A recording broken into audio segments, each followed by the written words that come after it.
she would marry. But Sheila had a secret.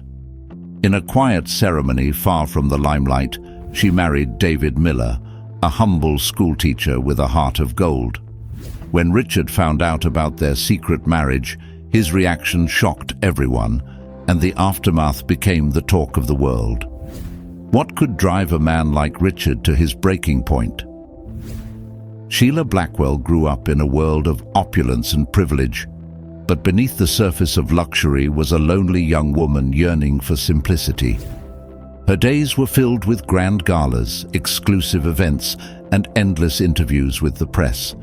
Every move she made was scrutinized, every decision approved or denied by her father. Sheila was her father's pride, but also his pawn in a game of wealth and power. For Richard Blackwell, family was just another extension of his empire, and he had no intention of letting anyone, least of all a commoner, enter their ranks. David Miller, on the other hand, was everything Sheila's world wasn't. He was a middle school science teacher who loved his job, his modest apartment, and his weekly visits to the local animal shelter where he volunteered. David came from a family of teachers and had grown up understanding the value of hard work, honesty, and humility. He lived paycheck to paycheck, but his life was rich with purpose and love. The two met by chance, or perhaps fate, at a bookstore in a small town Sheila had visited during one of her rare solo outings. Disguised in casual clothes and a simple hat, Sheila had managed to escape her father's watchful eye for a few hours. She was browsing the classics section when David, equally engrossed in his search, accidentally knocked over a pile of books. They laughed, struck up a conversation about their shared love for literature, and quickly discovered they had more in common than they ever imagined. For months, they kept their budding romance a secret.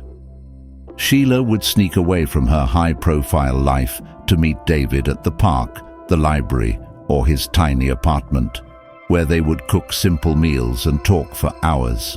David treated her like an equal, not a billionaire's daughter, and for the first time in her life, Sheila felt seen and valued for who she was, not what she represented. The contrast between their worlds couldn't have been starker. While Sheila attended black-tie dinners and rubbed elbows with the elite, David spent his evenings grading papers and attending PTA meetings. Yet, their love grew stronger with every stolen moment. Sheila knew her father would never approve, but she also knew she couldn't give David up. The setting for their secret wedding was as humble as their relationship. They chose a small chapel on the outskirts of town, surrounded by wildflowers and rolling hills. Sheila wore a simple white dress, and David donned his best suit, a gift from his mother. The only witnesses were a kind-hearted pastor and his wife, who saw the love in their eyes and wished them well. But secrets have a way of unraveling, especially when you're the daughter of a man as powerful as Richard Blackwell. Sheila and David's happiness was short-lived. A week after their wedding, Richard's private investigator delivered a dossier that shattered his carefully constructed plans for his daughter's future. When Richard Blackwell confronted Sheila about her secret marriage, the walls of their opulent mansion seemed to tremble with his fury. What followed was not just a family drama, but a public spectacle that left the world stunned. Rising action, Sheila knew the confrontation was coming, but when her father summoned her to his study, her heart still pounded with a mix of fear and resolve. Richard Blackwell's study was an imposing room filled with leather-bound books, an antique globe, and a massive oak desk that seemed to dominate the space. Sheila had spent her childhood being lectured here, her father seated like a king behind the desk, dictating her every move. This time, however, she entered as a woman with a secret too precious to abandon. Richard's piercing gaze met hers as she stepped inside. The folder on his desk bore her name. He wasted no time. "Who is David Miller?" His tone was sharp, like a whip cracking through the air. Sheila took a deep breath and met his gaze. "He's my husband." The room fell silent. Richard's face hardened as if carved from stone. "Your husband," he repeated, the words dripping with disdain. "You've married a school teacher behind my back?" His voice rose, each syllable laced with contempt. "Do you have any idea what you've done to this family's reputation?" Sheila stood her ground. "I've married the man I love, Dad. Isn't that what matters?" Richard's laugh was bitter. "Love? Love doesn't pay the bills or secure alliances. Love doesn't protect our legacy." Their argument spiraled into an emotional tug-of-war. Sheila tried to explain how much David meant to her, how he treated her like a person and not an asset, but Richard couldn't see past his own plans for her future, a merger with the son of another billionaire family. He viewed David as nothing more than a threat to his carefully curated empire. Days turned into weeks, and the tension in the Blackwell mansion was palpable. Richard refused to acknowledge David and demanded an annulment, threatening to cut Sheila off financially. Sheila, however, refused to bow to his demands. She had money of her own, a trust fund her late mother had left her, but the thought of severing ties with her family was heartbreaking. Meanwhile, David was dealing with his own struggles. Word of their secret marriage had leaked, and the media descended on his quiet life like vultures. Paparazzi camped outside his apartment, reporters hounded him at work, and parents at the school whispered behind his back. The principal, under pressure from concerned parents, called David in for a meeting. "This attention isn't good for the school," she said, her voice apologetic but firm. "I'm afraid we'll have to let you go." David returned home that evening, his shoulders slumped and his spirit bruised. Sheila was waiting for him, her eyes filled with concern. "What happened?" she asked, already fearing the answer. When David explained, she felt a surge of guilt. "This is my fault," she said, tears welling up. "I never wanted my world to destroy yours." David took her hand. "Your world hasn't destroyed mine, Sheila. It's just made it more complicated. But I'd marry you 1,000 times over, even if it meant facing this every day." Their love remained steadfast, but the challenges kept piling up. Richard, determined to tear them apart, orchestrated a smear campaign against David. Articles appeared in tabloids painting him as a gold digger and a man unworthy of Sheila's love. Friends of the Blackwell family began to distance themselves, unwilling to be associated with the scandal. Sheila's social calendar emptied overnight, and invitations to high-profile events stopped coming. Through it all, Sheila and David leaned on each other, their bond growing stronger in the face of adversity. They found solace in their shared love for simple things, cooking dinner together, watching old movies, and taking walks in the park under the cover of darkness to avoid the paparazzi. But the strain was undeniable. Sheila missed her family, and David struggled to reconcile the chaos with the quiet life he once knew. The turning point came when Sheila decided to confront her father publicly. Richard was hosting a lavish charity gala, an annual event that brought together the city's elite. Sheila hadn't been invited, but she showed up anyway, dressed in a stunning but understated gown that made her look every bit the heiress she was. David accompanied her, standing by her side despite his discomfort with the spotlight. The room fell silent as they entered, all eyes turning to the couple. Whispers rippled through the crowd, and Richard's face darkened when he spotted them. "What are you doing here?" he demanded, his voice low but furious. Sheila stepped forward, her head held high. "I'm here to remind you of what this event is supposed to stand for: charity, compassion, and humanity. Yet you've spent weeks trying to destroy the man I love because he doesn't fit into your world." The crowd watched, captivated by the unfolding drama. Sheila turned to address the room. "David may not have millions in his bank account, but he has more integrity, kindness, and love than anyone I've ever met. Isn't that worth more than money?" Richard's allies began to murmur among themselves, some nodding in agreement. Sheila's words struck a chord, forcing them to reconsider their own values. Richard, however, was unmoved. "You think a speech will change anything?" he sneered. "You've embarrassed this family and tarnished our name." Sheila's eyes burned with determination. "The only thing embarrassing about this family is your inability to see beyond wealth and power. I won't apologize for loving someone who makes me a better person." The night ended with Richard storming out of the gala, leaving Sheila and David to face the crowd alone. But to their surprise, many guests approached them with words of support. A few even admitted that Sheila's courage had inspired them to re-evaluate their own lives. Despite the small victory, the battle with Richard was far from over. He doubled down on his efforts to break them apart, hiring private investigators to dig up dirt on David and pressuring Sheila's trust fund manager to withhold her funds. But Sheila and David refused to give up. They began to share their story publicly, appearing on talk shows and giving interviews about their love and the challenges they faced.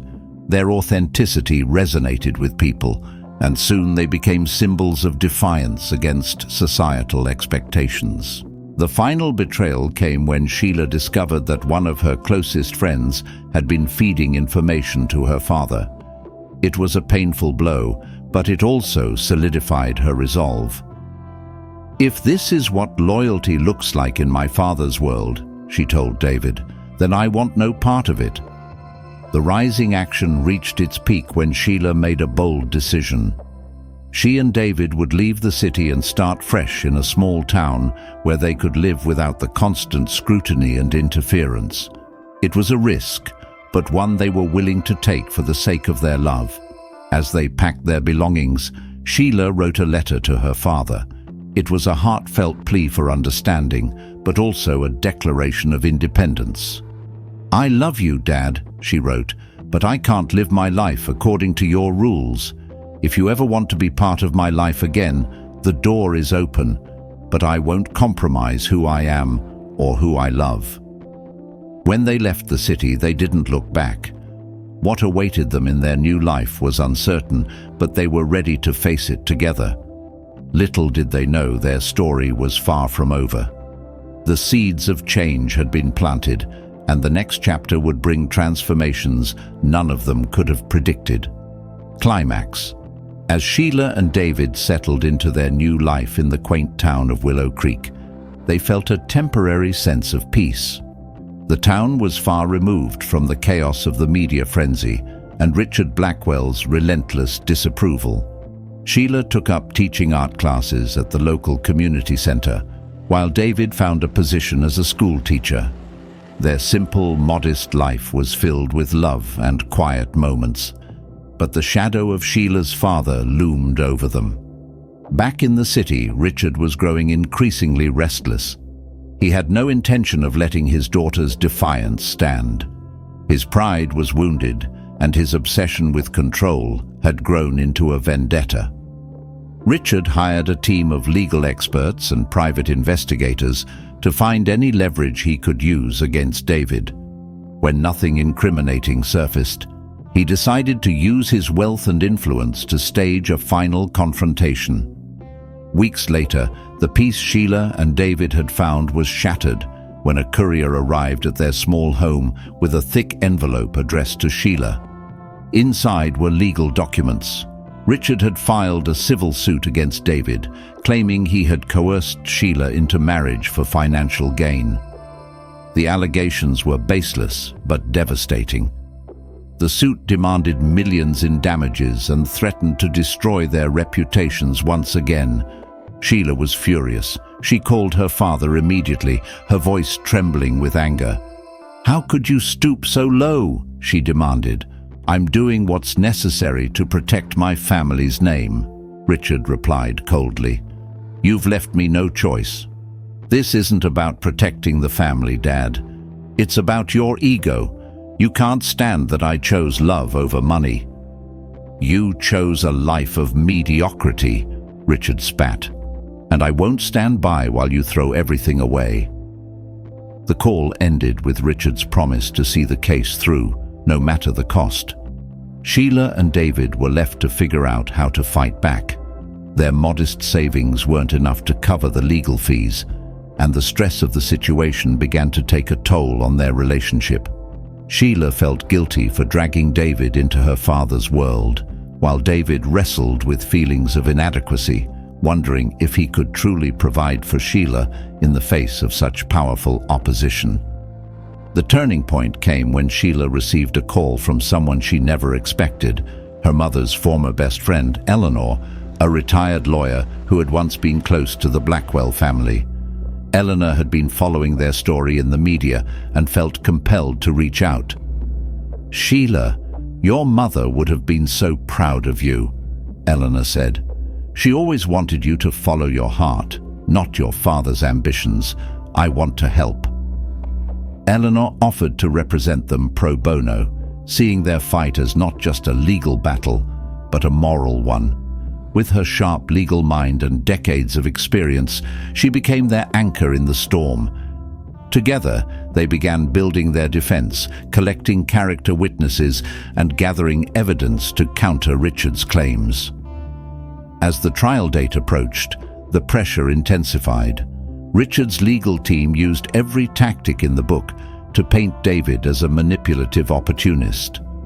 Tabloids picked up the story, twisting it into sensational headlines that once again brought unwanted attention to their quiet lives. Sheila and David felt like they were reliving the nightmare they had tried so hard to escape.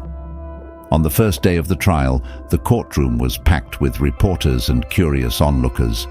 Richard sat at the plaintiff's table, exuding confidence in his tailored suit. Sheila and David, in contrast, appeared calm but resolute. Eleanor stood beside them, a formidable presence in the courtroom. The proceedings began with Richard's legal team, scrambled to recover, but the damage was done. Eleanor seized the opportunity to deliver a powerful closing argument. "This case isn't just about a marriage," she said. "It's about control, pride, and the lengths some will go to impose their will on others. Sheila and David represent the values we should all aspire to: love, resilience, and integrity. Their story is a reminder that true wealth isn't measured in dollars, but in the strength of our relationships." The judge adjourned the court to deliberate. The tension in the room was palpable as everyone awaited the verdict. When the judge returned, the decision was clear. The case was dismissed, and Richard was ordered to pay the court costs. The courtroom erupted in whispers as Sheila and David embraced, tears streaming down their faces. Richard sat in stunned silence, the weight of his defeat sinking in. As they left the courthouse, reporters swarmed them, but Sheila and David kept walking, hand in hand. Their love had been tested in the harshest of circumstances, but it had emerged stronger than ever. For the first time in months, they felt free. The story didn't end there. The trial had sparked a national conversation about family dynamics, societal expectations, and the true meaning of love. Sheila and David's courage inspired others to stand up for their own happiness, and their story became a beacon of hope for those facing similar struggles. Back in Willow Creek, life returned to its peaceful rhythm.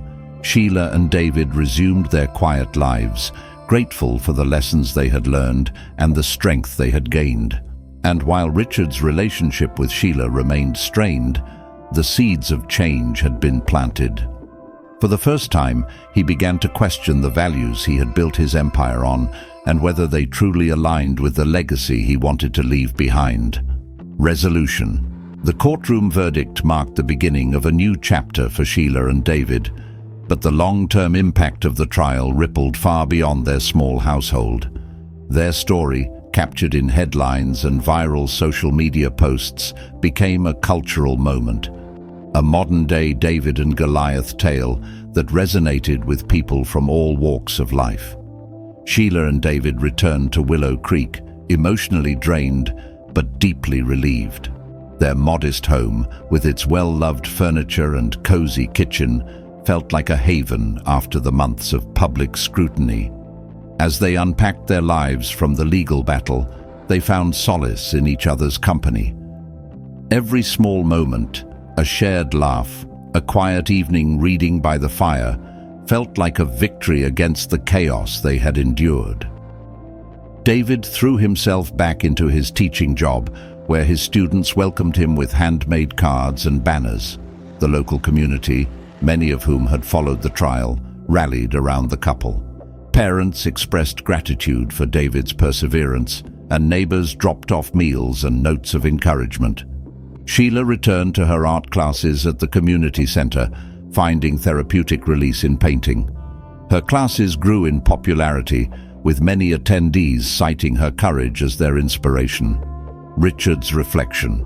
In the sprawling Blackwell estate, Richard sat alone in his study.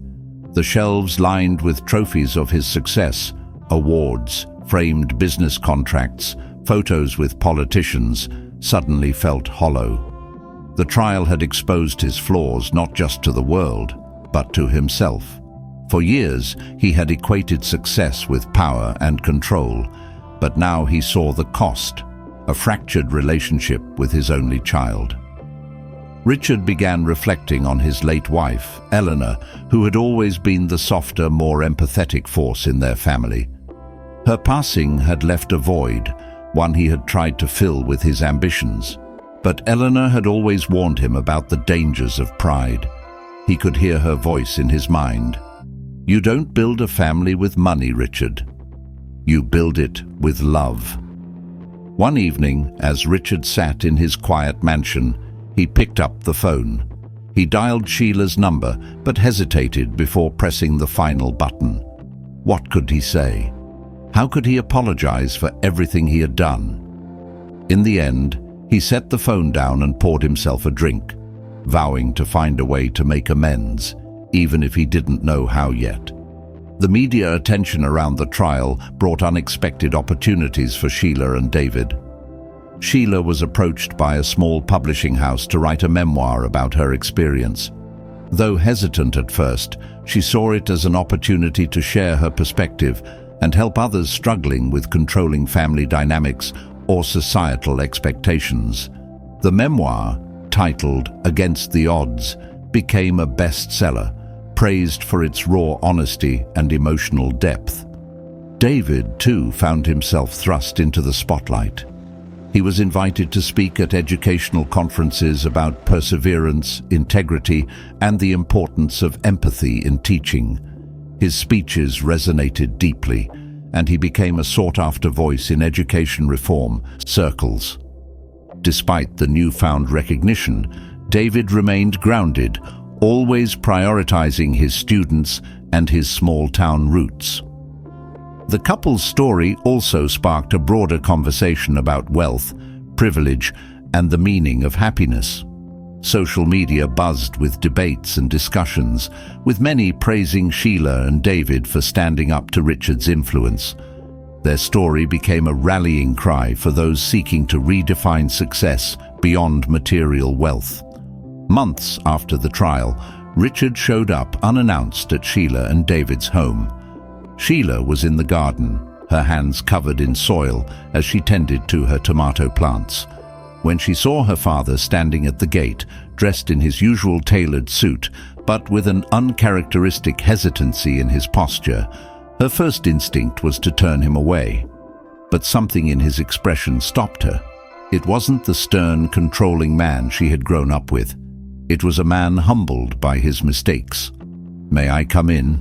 Richard asked, his voice quieter than she had ever heard it. Sheila nodded, wiping her hands on her apron. She led him to the kitchen, where David was grading papers at the table. The tension in the room was palpable, but David stood up and offered Richard a chair. Richard took a deep breath. "I came here to apologize," he began. "I've made a mess of things. I let my pride blind me to what really matters." Sheila crossed her arms, her eyes narrowing. "And what matters, Dad?" "You," Richard said simply. "Your happiness. I've spent so long trying to control everything, trying to build this image of perfection, that I forgot what's truly important. I was wrong, Sheila. About David, about your choices, about everything." Sheila studied him, searching for any trace of manipulation, but all she saw was genuine remorse. She glanced at David, who gave her a small nod, encouraging her to speak her truth. "I appreciate your apology," Sheila said carefully, "but it's going to take time to rebuild this relationship. Trust isn't something you can buy or demand, it's something you have to earn." Richard nodded. "I understand. I just hope you'll give me the chance to try." That day marked the beginning of a slow but steady reconciliation. Richard began visiting Willow Creek regularly, attending Sheila's art exhibitions and joining David's school events. He even volunteered to read to students in David's classroom, much to the delight of the kids, who were fascinated by his business stories. Over time, Richard learned to appreciate the simplicity and authenticity of their lives. As Sheila and David's lives blossomed, Richard found new purpose in philanthropy. Inspired by his daughter's values, he started a foundation focused on supporting education and the arts in underserved communities. He named it after Eleanor, as a tribute to the woman who had always tried to guide him toward compassion. The foundation's work brought Richard a sense of fulfillment he had never experienced in his corporate career. For the first time, he felt like he was contributing to something greater than himself. One day, during a foundation event, Richard approached Sheila and David with a proposal. "I want to set up a scholarship fund in both your names," he said, "for students who want to pursue teaching or the arts. It's my way of honoring the life you've built together." Sheila was moved to tears. For the first time, she felt that her father truly understood and respected her choices. The scholarship fund became one of the foundation's most successful initiatives, changing the lives of countless young people. Sheila and David's journey was one of love, resilience, and the courage to stand up for what truly mattered. Their story showed that happiness isn't found in wealth or status, but in the relationships we nurture and the values we uphold. It was a reminder that even the most fractured relationships could heal when met with humility and a willingness to change. For Richard, the experience was a lesson in letting go, of pride, of control, and of the need to dictate the lives of others. He learned that true leadership wasn't about power, but about compassion and understanding. Years later, Sheila and David stood on the stage of a local community center, speaking to a packed audience about their story. Behind them was a banner for the Eleanor Blackwell Foundation, and in the front row sat Richard, beaming with pride. "As we've learned," Sheila said, her voice steady and warm, "life isn't about the material things we accumulate. It's about the love we give, the challenges we overcome, and the people we choose to share our journey with." David added, "And sometimes it's about giving people a second chance, even when it's hard." The audience erupted in applause, moved by their story and the powerful lessons it carried. As Sheila and David walked off the stage, hand in hand, they knew that their journey, while difficult, had been worth every struggle. In the end, their story wasn't just about love or defiance. It was about transformation, redemption, and the enduring power of family.